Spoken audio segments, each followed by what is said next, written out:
Now, Morgan, darkness is blighting a little bit of British politics at the moment, and you very kindly agreed to take a couple of questions on this. It's the Prince of Darkness that we're talking about. It fits perfectly into our theme. If you don't know who the Prince of Darkness is, it's Peter Mandelson, who was sacked as the UK ambassador to the US in September.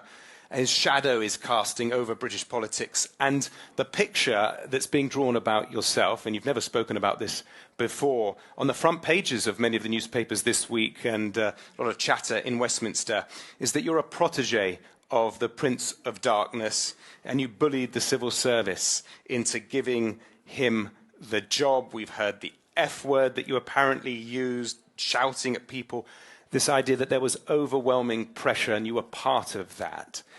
How do you respond to this picture that has built up of you?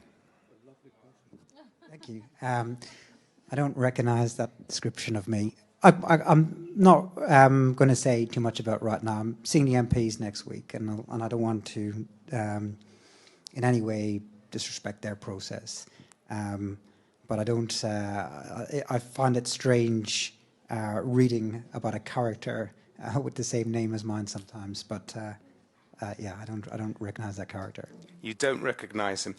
Do you regret sending Peter Mandelson to America without vetting him first?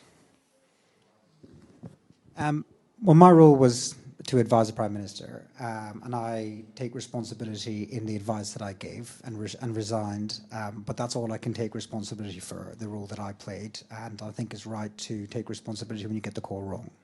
Which you did in your resignation letter. That was the specific reason. Can you be more specific about what it was? Because that seems to be one of the issues. Why did you resign over it? What were you regretting?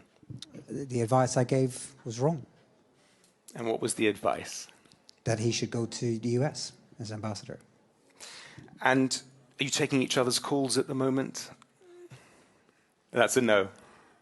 Okay.